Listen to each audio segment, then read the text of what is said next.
Hello मित्रों, स्वागत है आपका मेरे YouTube चैनल राघवसर.com में।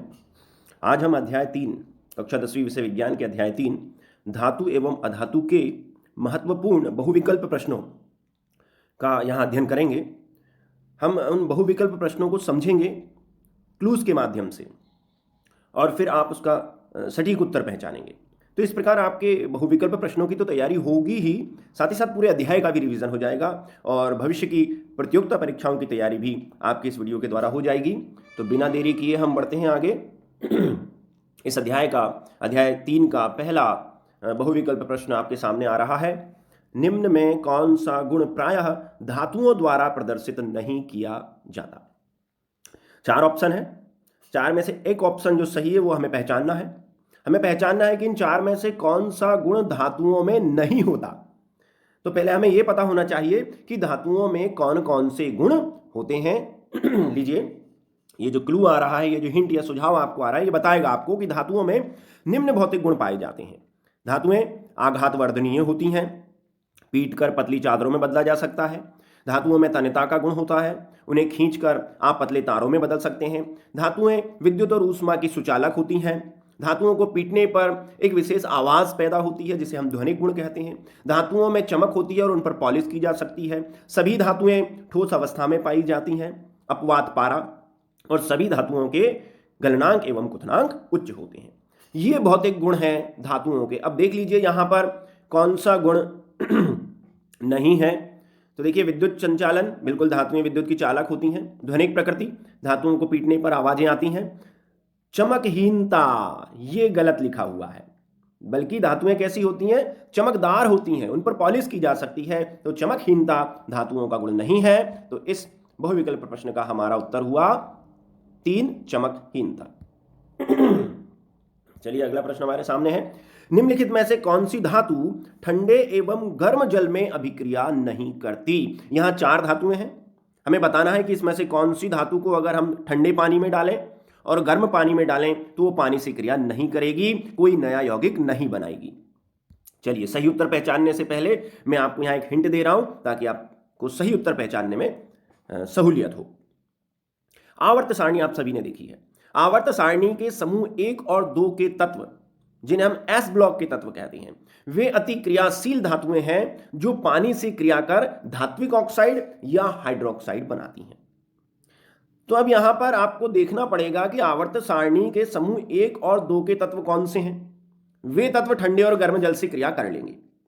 तो देखिए कौन कौन से तत्व हैं यहां पर। सोडियम, ये समूह 1 का तत्व है। कैल्शियम, ये समूह 2 का तत्व है। मैग्नीशियम, ये समूह 2 का तत्व है। जबकि आयरन समूह 1 और 2 का तत्व नहीं है। तो एक तो इस तरीके से आप उत्तर को पहचान सकते हैं।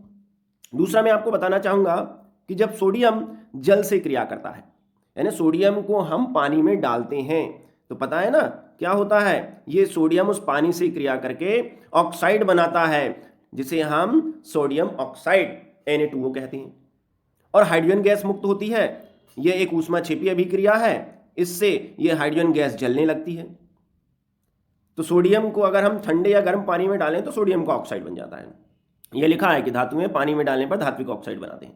अगर मैं कैल्शियम को पानी में डालूं, अगर कैल्शियम को पानी में डालें ठंडे या गर्म, तो यह पानी से जुड़ जाता है, ऊष्माक्षेपी संयोजन अभिक्रिया करता है और कैल्शियम हाइड्रोक्साइड बनाता है।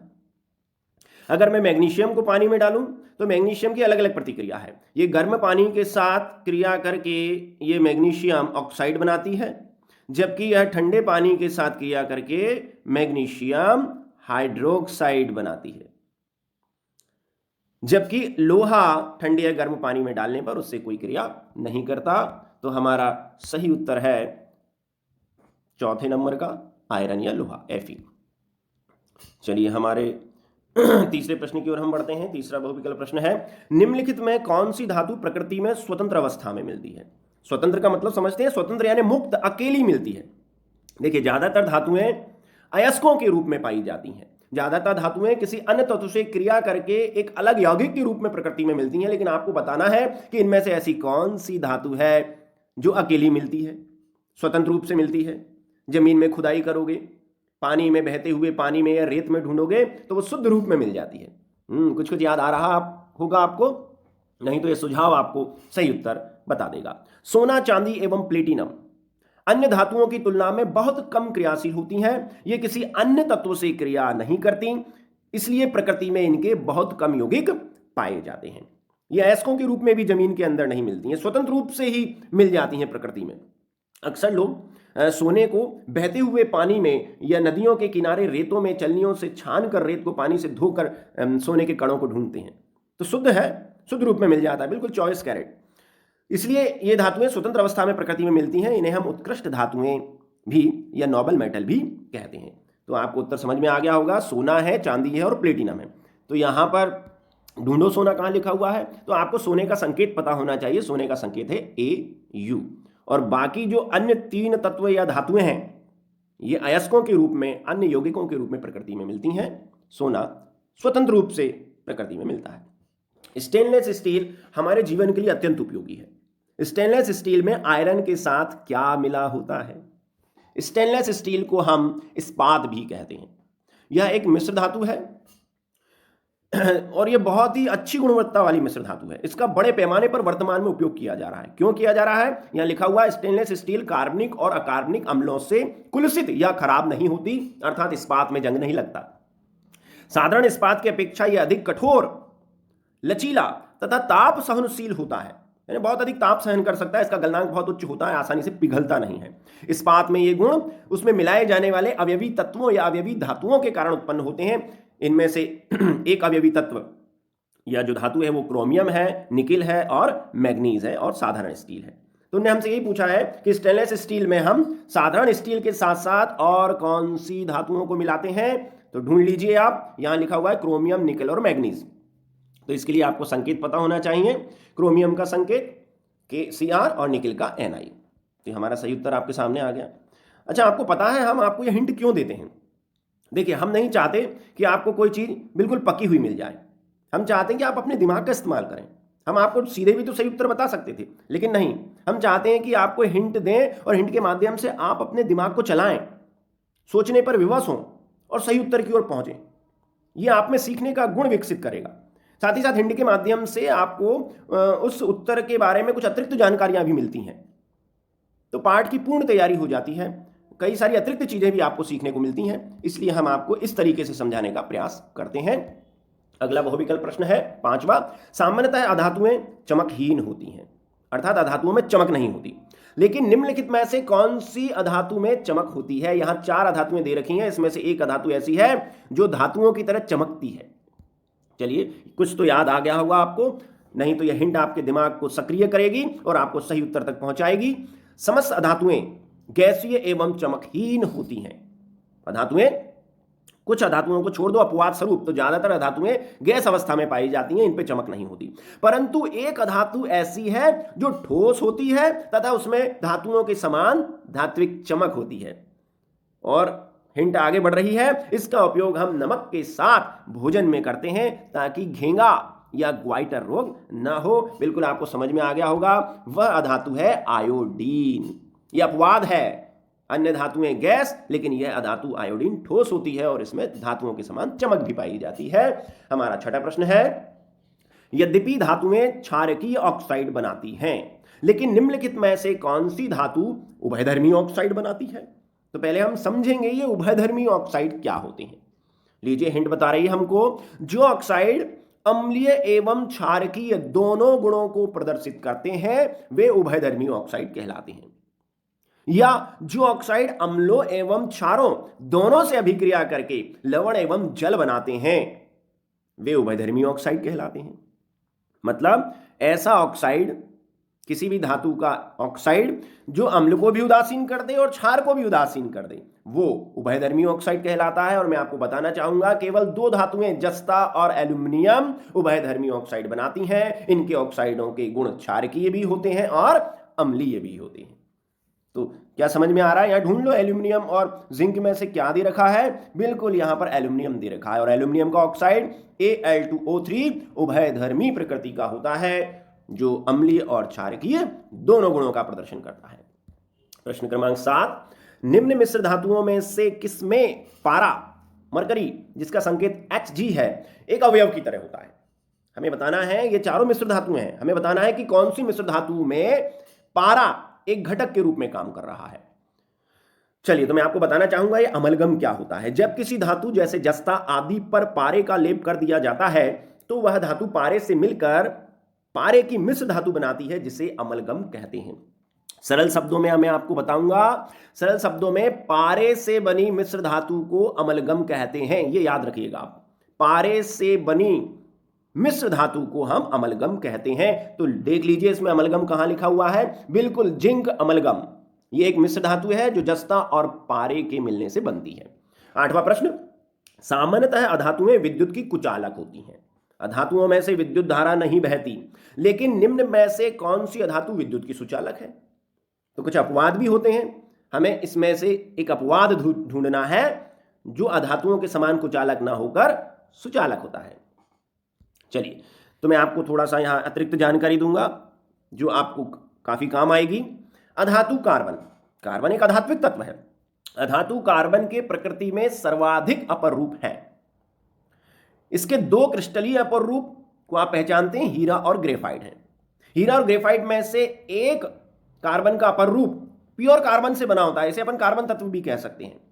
तो कार्बन का एक अपर रूप हीरा और ग्रेफाइट में से ऐसा है जो काले रंग का होता है, नरम और चिकना होता है, साथ ही साथ विद्युत का सुचालक होता है, उसमें से होकर विद्युत धारा बह सकती है, और उसका उपयोग हम पेंसिल, काले रंग का होता है ना, इसलिए पेंसिल बनाने के लिए और बैटरियों के इलेक्ट्रोड बनाने के लिए करते हैं।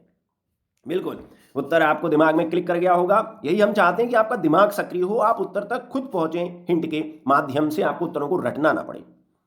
तो हमारा इस प्रश्न का सही उत्तर है ग्रेफाइट। ये शुद्ध कार्बन से बना हुआ कार्बन का अपर रूप है, अर्थात ये एक आधात्विक तत्व है जो विद्युत का सुचालक होता है। प्रश्न क्रमांक 9,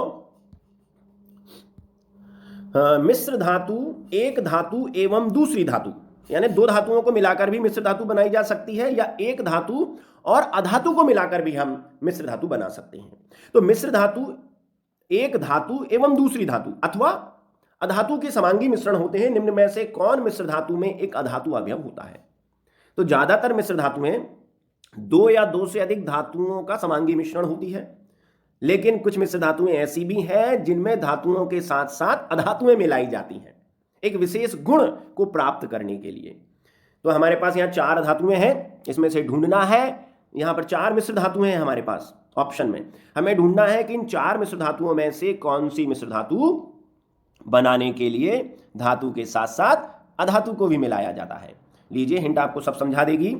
आयरन, क्रोमियम, निकल, कार्बन, इन चारों तत्वों को मिलाने से एक मिश्र धातु बनती है जिसका वर्तमान समय में बहुत उपयोग हो रहा है। ये कई गुणों से युक्त होती है, जैसे इसमें जंग नहीं लगती, ये ऊष्मा प्रतिरोधी होती है, ये लचीली और कठोर होती है। तो समझ में आ गया होगा आपको कि ये चारों तत्व मिलकर कौन सी महत्वपूर्ण मिश्र धातु बनाते हैं? इस्पात बनाते हैं। और इसमें 4 जो घटक दे रखे हैं, इसमें से देखो कार्बन जो है ये अधातु है।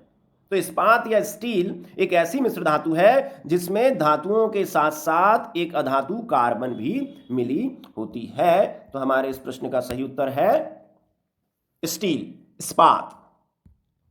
चलिए, 10वें नंबर के प्रश्न की ओर बढ़ रहे हैं। सबसे अधिक आघात वर्धनीय धातु है, सर्वाधिक आघात वर्धनीय। आघात वर्धनीय, सर्वाधिक का मतलब है कि आप उसे पीटेंगे और बहुत जल्दी उसकी पतली चादर बन जाएगी आसानी से। थोड़ी सी हथौड़े की मार से ही आप उसकी पतली पतली चादर और पतली पतली तार बना ले, तो उसे हम कहेंगे कि सबसे आघात वर्धनीय और तन्य धातु। कौन सी है इनमें से? चलिए, सुझाव बता रहा है, प्रकृति में सबसे अधिक आघात वर्धनीय एवं तन्य धातुएं सोना एवं चांदी हैं। इनमें से सोना संक्षारण प्रतिरोधी है, सोना ऑक्सीजन से क्रिया नहीं करता, जलवाष्प से क्रिया नहीं करता, उसमें आसानी से जंग नहीं लगती, इसलिए इनका उपयोग आभूषण बनाने में किया जाता है। तो सबसे अधिक आघात वर्धनीय और तन्य धातुएं कौन कौन सी हैं? सोना और चांदी। और इन दोनों में से भी ज्यादा आघात वर्धनीय कौन है? सोना। उसे आसानी से पीटकर पतली चादरों और तारों में बदला जा सकता है, इसलिए उसके आभूषण आसानी से बन जाते हैं। हमारा अगला और 11वां प्रश्न हमारे लिए सामने है, किसका गलनांक कम होता है? यहां 4 धातुएं दे रखी हैं, हमें बताना है किस धातु का गलनांक कम है। गलनांक आप समझते हैं ना, वह ताप जिस पर कोई धातु अपनी ठोस अवस्था से द्रव अवस्था में बदल जाती है, उस ताप को हम उस धातु का गलनांक या मेल्टिंग पॉइंट कहते हैं। जैसे बर्फ का गलनांक कितना होता है 0 डिग्री सेंटीग्रेड। 0 डिग्री सेंटीग्रेड पर बर्फ पानी में बदलने लगती है। तो हमें बताना है कि इसमें से किसका गलनांक कम है। क्या सोना, हाथ पे रख लो सोना को तो सोना पिघल जाएगा क्या हथेली की गर्मी से? कभी नहीं पिघलते देखा हमने। लोहे को अगर हथेली पे रखें तो क्या हमारी हथेली की गर्मी से पिघल जाएगा? कभी पिघलते नहीं देखा। मैग्नीशियम तार हमारी प्रयोगशालाओं में होता है, मैग्नीशियम तार को काटकर आपकी हथेली पे रखना, क्या आपकी हथेली की गर्मी लेकर पिघल जाएगा? नहीं पिघलेगा। लेकिन गैलियम एक ऐसी धातु है गैलियम एक ऐसी धातु है, सुझाव हमें बता रहा है कि अपने शुद्ध रूप में ये मुलायम और चमकीली धातु है और इसका गलनांक 29.76 डिग्री सेंटीग्रेड होता है, यानी हमारे शरीर के तापमान से भी कम तापमान पर यह धातु पिघल जाती है। इसलिए अगर इसे हम अपनी हथेली में रख लेना तो हथेली में रखते ही हमारी हथेली की गर्मी से ये हमारी हथेली पर पिघलने लगती है, ठोस अवस्था से द्रव अवस्था में बदलने लगती है। और जैसे ही हथेली से बाहर नीचे किसी सतह पर रखोगे आज के समय पे ठंड के दिनों में तो जम जाएगी, फिर हथेली में हटाओगे फिर पिघलने लगेगी। क्यों, ऐसा क्यों हो रहा है? इसका गलनांक इतना कम क्यों है? इसकी विशेष बनावट के कारण। इस धातु में जो परमाणु होते हैं वो काफी दूर दूर होते हैं और दुर्बल बंधों के द्वारा बंधे हुए रहते हैं, इसलिए कम तापमान पर यह आसानी से पिघल जाती है, इसका गलनांक कम होता है। देखिए भाई यहां पर उत्तर गलत लिखा हुआ है, यहां पर आपको मैग्नीशियम नहीं बल्कि सही उत्तर क्या है यहां पर गैलियम। चलिए आगे बढ़ते हैं। अगला प्रश्न हमारे सामने आ रहा है, प्रश्न क्रमांक 12। थर्मामीटर एवं बैरोमीटर। थर्मामीटर अर्थात तापमापी जिससे हम वातावरण का या हमारे शरीर का ताप ज्ञात करते हैं, बैरोमीटर यानी दाबमापी जिससे हम वायुमंडलीय दाब ज्ञात करते हैं। उसमें कांच के बने हुए रहते हैं, उसमें अंदर बहुत पतली केस नली होती है, उसमें कौन सी धातु का प्रयोग किया जाता है यह हमें बताना है। चलिए हमारा ऑप्शन सही उत्तर ढूंढने में हमारी मदद करेगा। सभी धातुओं के विपरीत एक धातु द्रव अवस्था में मिलती है, यानी सभी धातुएं ठोस हैं लेकिन अपवाद स्वरूप एक धातु ऐसी है जो ठोस ना होकर तरल या द्रव रूप में मिलती है। उसका गलनांक -38.83 डिग्री सेंटीग्रेड होता है, इतना कम होता है, यानी -38 डिग्री सेंटीग्रेड तक भी तापमान चला जाए, बहुत अधिक ठंड पड़ने लगे, चारों ओर बर्फ भी बर्फ जम जाए तो भी वह आसानी से ठोस अवस्था में नहीं बदलती तथा यह कांच को भी गीला नहीं करती, यानी कांच से चिपकती नहीं है, तथा इसमें तीव्र ऊष्मीय प्रसार होता है। ऊष्मीय प्रसार यानी यह जरा सी गर्मी लेकर यह बहुत तेजी से फैलती है। तो ऐसी कौन सी धातु है जो द्रव रूप में पाई जाती है, कांच को गीला नहीं करती और उसमें तीव्र ऊष्मीय प्रसार होता है? वो धातु है पारा। इन विशेष गुणों के कारण ही हम पारे को कांच के अंदर भरकर तापमापी और दाबमापी बनाते हैं। चलिए 13 नंबर का प्रश्न, पतले तारों में धातुओं को खींचे जाने की क्षमता कहलाती है। धातु के तार खींचने का गुण क्या कहलाता है? बहुत सरल है, आपको बिना हिंट के ही पता चल गया होगा, फिर भी यहाँ हिंट आपको बता रही है कि धातुओं में निम्नलिखित भौतिक गुण होते हैं, इसमें से एक गुण ऐसा है जिसमें धातुओं के पतले तार खींचे जा सकते हैं और वह गुण तार खींचना। तार खींचने के लिए अपने उसको खींचना पड़ेगा, तानना पड़ेगा। यस, धातुओं के तार खींचने वाला भौतिक गुण तन्यता कहलाता है। चलिए हमारे 14 नंबर के प्रश्न की ओर बढ़ते हैं। विद्युत तारों पर एक अचालक पदार्थ की परत चढ़ी होती है, सामान्यतः इसके लिए प्रयुक्त पदार्थ कौन सा है? तार देखें, अपन घर में लाइट फिटिंग के लिए लेके आते हैं तार, कॉपर वायर लाते हैं, कुछ घरों में एल्यूमिनियम वायर लाते हैं। उन सभी तारों के ऊपर एक आवरण चढ़ा हुआ रहता है, कुचालक आवरण या अचालक पदार्थ की एक परत चढ़ी रहती है ताकि करंट बाहर ना निकले, हमें ना लग जाए, घरों में शॉर्ट सर्किट ना हो जाए। तो वो जो परत चढ़ी होती है वो किसकी बनी होती है ये हमें बताना है। हमें उत्तर नहीं पता, लीजिए हिंट हमें मदद करेगी। विद्युत चालक तारों पर यानी कॉपर और एल्यूमिनियम वायर जिसमें से करंट या विद्युत धारा बहती है, उनके ऊपर ऐसे अचालक या कुचालक पदार्थ की परत चढ़ी होती है जो दृढ़ होने के साथ साथ उच्च गलनांक रखती है। अर्थात तार पे जो परत चढ़ी हुई रहती है वो एक तो ऐसे पदार्थ की बनी होती है जो दृढ़ या कठोर तो होगा ही, साथ ही साथ उसका गलनांक भी उच्च होगा ताकि वो बहुत अधिक तापमान तभी ना पिघले। तो वो जो परत चढ़ी होती है जिस पदार्थ की, उसका गलनांक 260 डिग्री सेंटीग्रेड होता है। इतने अधिक तापमान पर जाके वो पिघलेगी, इसके पहले नहीं पिघलेगी। तो सामान्यतः शॉर्ट सर्किट की संभावना नहीं रहती, विद्युत तारों से करंट बाहर नहीं आ पाता क्योंकि ये बहुत कठोर आवरण होता है और बहुत अधिक तापमान पर पिघलता है। तो इन चारों पदार्थों में से देखिए ऐसा कौन सा पदार्थ आपको नजर आ रहा है जो बहुत दृढ़ होता है और बहुत अधिक तापमान पर पिघलता है? तो बिल्कुल सही आपने पहचान लिया, पीवीसी। पॉलीविनाइल क्लोराइड, यह एक विशेष प्रकार का सिंथेटिक प्लास्टिक है जिसका उपयोग हम कुचालक पदार्थ तारों के ऊपर चढ़ाने के लिए करते हैं। चलिए, हमारा 15वें नंबर का प्रश्न हमारे सामने है। निम्न में से कौन अधातु द्रव अवस्था में होती है? अधातु, सभी अधातुएं, अधिकांश अधातुएं गैस होती हैं, लेकिन अपवाद स्वरूप एक अधातु ठोस रूप में मिलती है, एक अधातु द्रव रूप में मिलती है। ठोस रूप में मिलने वाली चमकदार अधातु हम पढ़ चुके हैं, आयोडीन है। अब द्रव अवस्था में मिलने वाली अधातु कौन सी है? ढूंढो। आप देखो, कभी कभी क्या होता है, अगर हमें सही उत्तर ना पता हो तो हमें उन 4 ऑप्शन में से धीरे धीरे गलत उत्तरों को हटाना चाहिए। जैसे सल्फर, ये सल्फर सामान्यतः गैसीय अवस्था में मिलता है। फास्फोरस, ये भी गैसीय अवस्था में है। ब्रोमीन और कार्बन, कार्बन सामान्यतः ठोस अवस्था में मिलता है। तो हमें इस प्रकार आप गलत ऑप्शन को हटाते जाएंगे तो आपको सही उत्तर मिल जाएगा। पर हम तो हमारे हिंट की ओर चलते हैं। चलिए, हमारी हिंट कह रही है हमसे कि इन 4 में से जो अधातु द्रव अवस्था में मिलती है वो आवर्त सारणी के 7वें या 17वें मुख्य समूह का तत्व है, जिन्हें हम हैलोजन तत्व भी कहते हैं। और सामान्य ताप पर केवल यही अधातु द्रव अवस्था में रहती है, और ये द्रव अवस्था में गहरे नीले रंग की होती है। इसका चांदी के साथ बना यौगिक प्रकाश संवेदी होने के कारण फोटोग्राफिक फिल्म बनाने में बहुत काम आता है। तो अध्याय 1 में आपने पढ़ा है, फोटोग्राफिक फिल्म पर किस यौगिक का लेप चढ़ा हुआ रहता है? AgBr, सिल्वर ब्रोमाइड का लेप चढ़ा हुआ रहता है। और यही हमसे कह रहे हैं कि जो अधातु है, जो सामान्य ताप पर द्रव अवस्था में मिलती है, वो चांदी के साथ मिलकर एक प्रकाश संवेदी यौगिक बनाती है जो फोटोग्राफिक फिल्म पर चढ़ाया जाता है। तो हमें हमारा उत्तर पहचान में आ गया। द्रव अवस्था में मिलने वाली अधातु ब्रोमीन है, जो तरल रूप में गहरे नीले रंग की होती है और बड़े पैमाने पर कीटनाशक बनाने में, पेस्टिसाइड बनाने में बड़े पैमाने पर इसका उपयोग होता है। 16वें नंबर का प्रश्न, निम्नलिखित 4 अधातुओं में से कौन सी अधातु अपने विलयन में से अन्य 3 धातुओं से विस्थापित होगी? अब ये तीसरा अध्याय है, अध्याय 3 है, लेकिन इस प्रश्न का उत्तर जानने के लिए आपको अध्याय 1 पे जाना पड़ेगा। चलिए चलते हैं अध्याय 1 पर। अध्याय 1 में हमने सक्रियता श्रेणी देखी है। क्या होती है सक्रियता श्रेणी? अगर धातुओं को हम उनकी क्रियाशीलता के अवरोही क्रम में जमा दें तो एक श्रेणी तैयार हो जाती है, जिसे सक्रियता श्रेणी कहते हैं। सक्रियता श्रेणी हमें बताती है कि ऊपर वाली धातुएं या तत्व नीचे वाली धातुओं या तत्व को उनके यौगिक से प्रतिस्थापित कर देते हैं, हटा देते हैं, विस्थापन क्रिया करते हैं। अब देखो, इन चारों की स्थिति सक्रियता श्रेणी में देखो, मैग्नीशियम कहाँ है? ये मैग्नीशियम हो गया। Ag कहाँ है? चांदी, देखो ये चांदी नीचे हो गई, सिल्वर। Zn, जिंक या जस्ता, ये हो गया Zn। और कॉपर यानी तांबा, Cu कहाँ पर दिख रहा है आपको? ये हो गया। अब इसमें से देखिए, ये धातु बहुत ऊपर है, ये भी ऊपर है, ये भी ऊपर है, और ये सबसे नीचे है।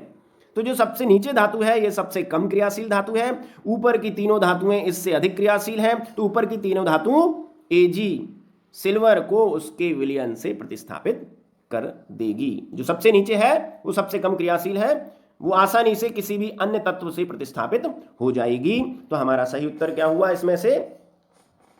Ag। जो अन्य 3 धातु मैग्नीशियम, जिंक और कॉपर से प्रतिस्थापित हो जाएगी।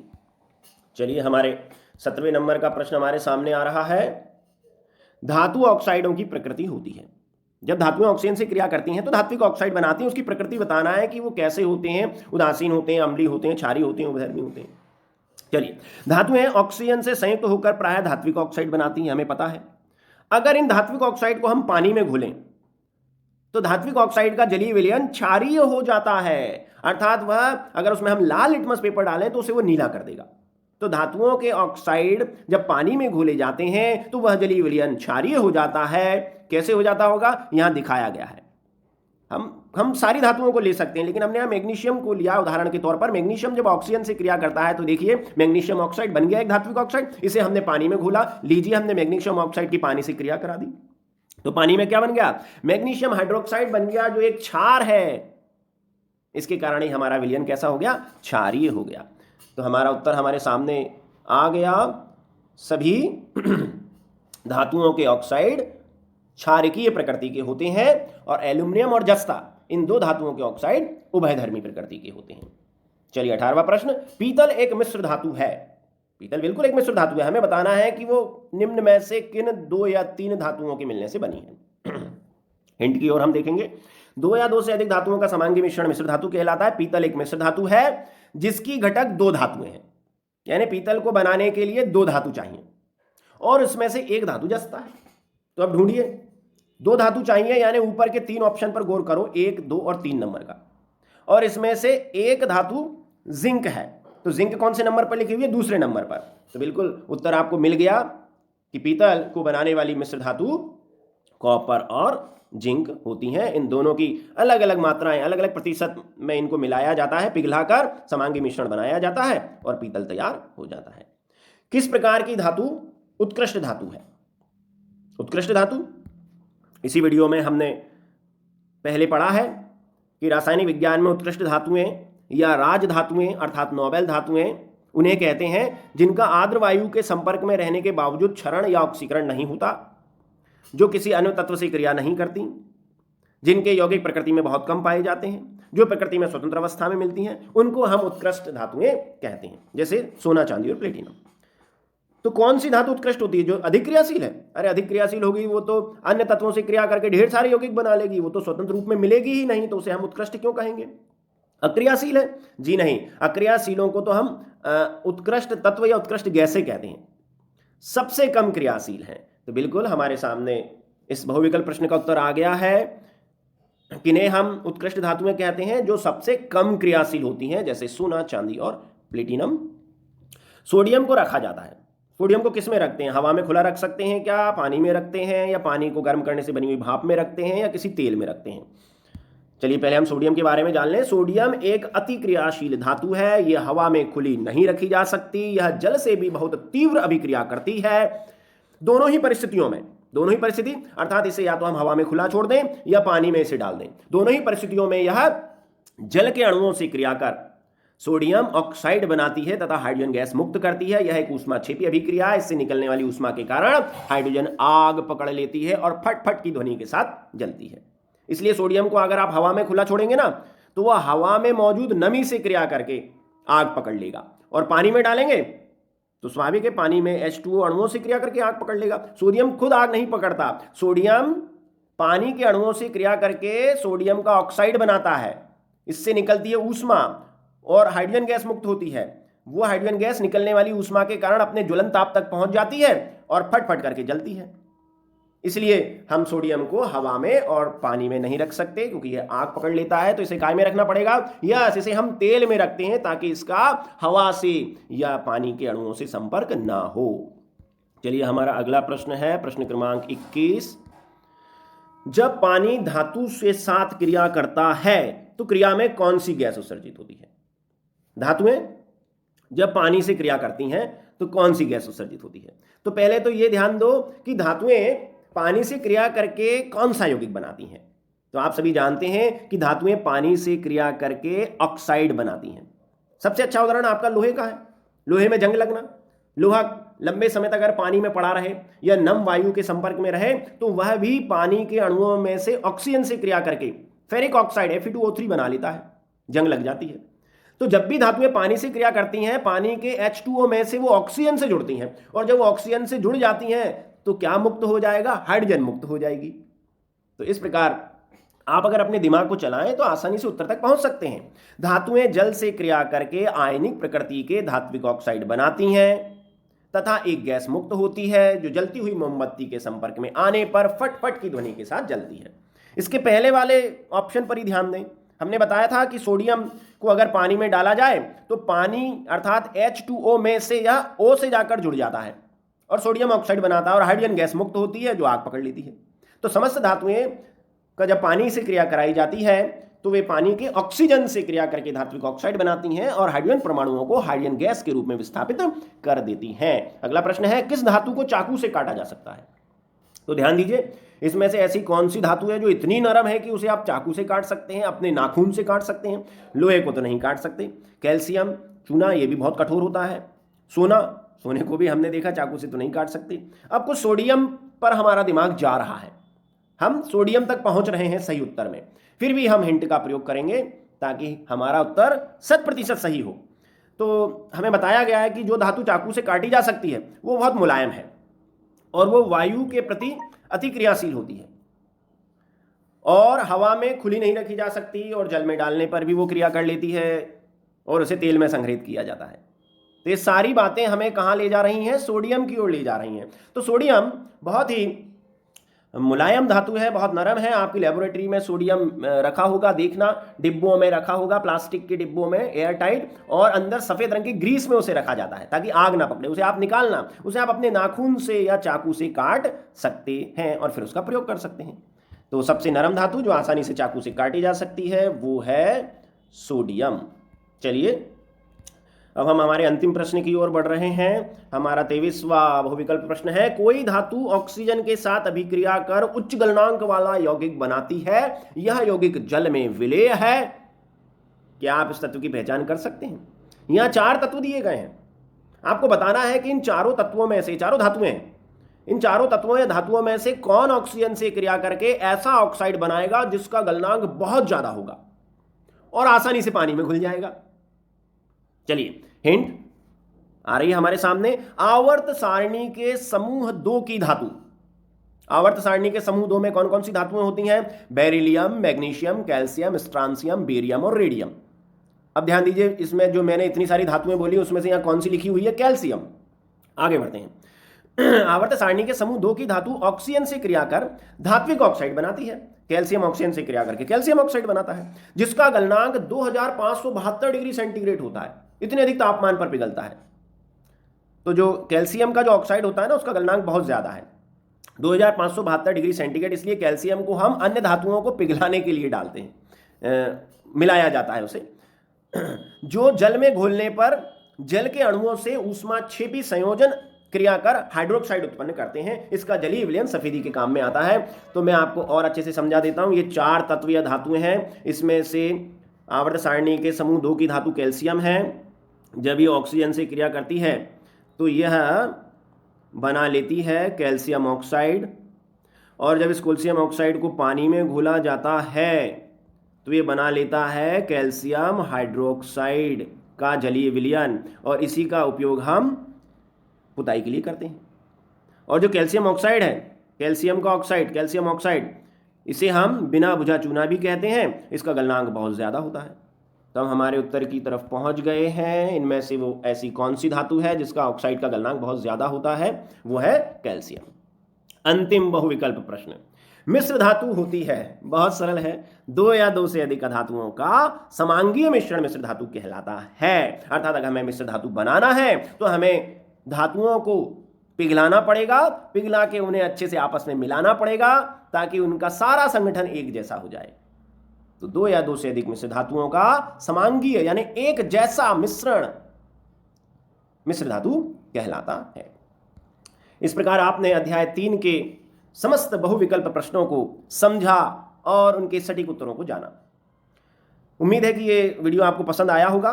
मैं आपको एक जानकारी और देना चाहूंगा, जब आप इस वीडियो को देखेंगे तो इसके डिस्क्रिप्शन बॉक्स में एक लिंक दी गई है, उस लिंक पर आप जाइएगा तो आपके लिए एक ऑनलाइन प्रश्न मंच शुरू हो जाएगा जिसमें इस अध्याय के इन्हीं 24 बहुविकल्प प्रश्नों को पूछा गया है। तो पहले आप वीडियो को देखें, फिर लिंक के माध्यम से टेस्ट दें, और ये काम तब तक करते रहें जब तक कि आपको 24 आउट ऑफ 24 नहीं मिल जाते। चलिए, बहुत बहुत धन्यवाद, आपने मेरे इस वीडियो को देखा। चैनल को सब्सक्राइब करें और इस वीडियो को अधिक से अधिक शेयर करें।